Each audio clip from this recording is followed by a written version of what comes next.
Alice, it was great hearing some stories about Vincent Price.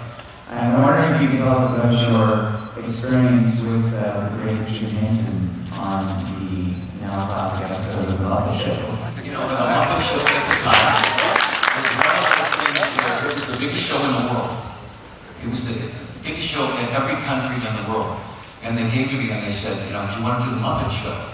We want you to do the Halloween show. And I'm like, oh, I'm the scary guy, you know.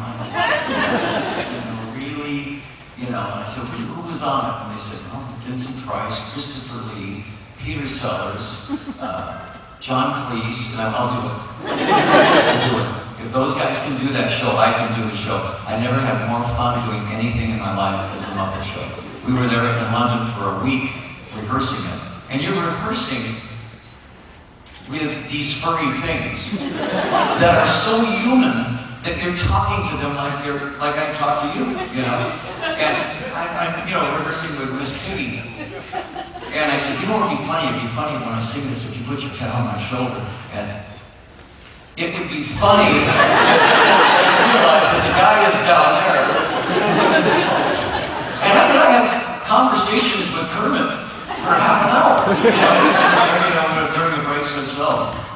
What are you doing? You know, and he said, you know, Piggy used to give me all kinds of problems. She's hook prints all over. She comes on to me at every. Really, you realize you're talking to these characters, and they are so real. And I tell you, to this day, I say 3 times a day, no matter where I am, someone says, "So are the Muppets." I would do that show anytime. And on my birthday, to this episode, 70, 78, 79, 77, something like that, I still get a little birthday, like a little miniature clay thing from the Muppets. Every birthday. I mean, they still send those out. I got like a collection of these Muppet things that are just the greatest things. So it's the best thing I ever did with the Muppets. It was really fun to do. Yeah. And it was Frank Oz. I mean, it was Frank Oz and Jim Henson. It was the original guys, you know, all the original guys. The Eagle was the best. Yeah, it's a brilliant show, and it's one that I think a lot of us grew up watching. Oh, yeah. It's like that was really good children's television. It was great. I remember Sam the Eagle, Mr. Cooper, you're disgusting. And arguably, you were at your most incidents back then, I think, as well. Speaking of some of the best things you've ever done, once Dada was over and you had sort of quit alcohol for good, you went into a short hiatus, and one of the great things that came out of that was the 1984 film Monster Dog. That was the first thing I did sober. Yeah. I had to see if I could work sober. And so I said, what do we, I've got a chef, I said, Chef, what are we going to do? And he says, well, I got this script. And it's called Monster Dog. And you're only going to release it in the Philippines. I said, oh, that sounds great. In other words, I can get up in the morning. And I wasn't playing the bad guy, I was playing the lead. I was the Clint Eastwood guy in this, And I said, so I got to learn my lines. I got to get up in the morning, 7 o'clock in the morning. I've got to work all day sober. Yeah, let's do it. So we went to Spain and we did this movie. And it was really a test to see if I could go back on tour again. If I could work without cheating and going and getting something to drink. The movie was so over the top bloody that even the camera guys had to wear like raincoats. It was just blood everywhere. It was, absurdly into the, it was right when splatter was really starting up and everything. And I said, this is gonna be great. Nobody's ever gonna see it. Of course it's in every, video store now. And it's always under turkeys of all time. I'm in 3 of the biggest turkeys of all time. Sergeant Pepper, Monster Dog, which I would have rented Monster Dog. That's the kind of movie I got. Yeah. Well, I mean, I told him, I don't want an A or B, I want a C movie. I want a good C movie that I can be proud that I'm in this horrible movie. The funny thing about the film was everybody in the cast was British or American. The whole cast. And when I saw the movie, I put it on and it goes, "Hey, what are you doing over there?" And all of a sudden I had this broken Spanish accent. They overdubbed all of the British people with people that couldn't speak English. I used to like that, I'm like, do I sound like that? And it was everybody in the cast said, "Did they overdub your voice?" And I'm like, "Yeah, mine too." So we don't. But I love the movie, and I think my daughter bought the rights to part 2. I don't know, I think bought the rights to part 2, or she's trying to buy the rights, or a remake of it, you know. So it was fun. It was a lot of fun to do.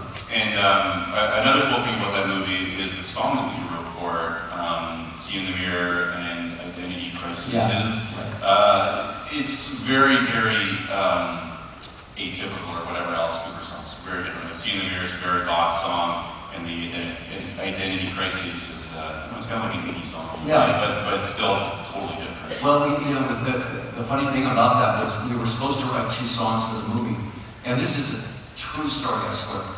I got in touch with Joe Perry from Aerosmith, because Aerosmith at that time was kind of like, we didn't know quite what they were going to do. And Joe Perry and I got together. He just got out of rehab, and so did I. So we have these 2 frail rock and rollers, and we have our assistants. And my manager, Shep, owned a house up in Copeg, New York. It's great. If you were going to find a house to make a horror movie in, it would have been this house. We drive up there, and and I got in the house, and I would open my suitcase and go to the other room, and I'd come back out, the suitcase is closed. So I didn't go back in the bathroom, the water's on. And I'm going, well, I just got out of rehab, so I can't remember anything I'm doing. Same thing with Joe Perry. He's like, put my pick down and go in the other room, it's gone. I put my guitar strings over here, and we're missing. All day this happened. And we're trying to write these 2 songs for this movie. That night at dinner, we're sitting there at the table. And it sounds like somebody's moving furniture in the basement. It's not just a little, what was that? It was 20 guys moving tables, and we're sitting there, both of us think, well, I'm still pretty insane. And pretty soon I said, does anybody hear that? And Joe's like, all day today, he says, we put something down, it's gone. I can't think, I said, me too. Like the same. And it's not like the movies where you go, let's get a flashlight and go down and see what it is. I went, I'm out of here. Find out, I called up Chuck and I said, your house is alive. I don't even know that. And he goes, oh yeah. And he said, well, that's what they wrote the Amityville Horror. And I went, what? He says, the guy wrote it there. And I go, okay. He says, my mom was having a dinner party there, and the table, the dining table, moved a foot to the right while everybody was sitting at the table. And I went, could have told me that. And this house, finally, it's burned down now or something. But if you ask Joe Perry, we had the same experience. I mean, this house was like the most active house you could ever be in. And we're just chalking it up to the fact that we're insane, But it's a great house. But anyways, those songs did not come out of that session.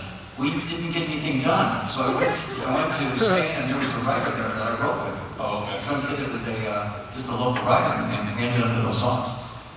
Very interesting.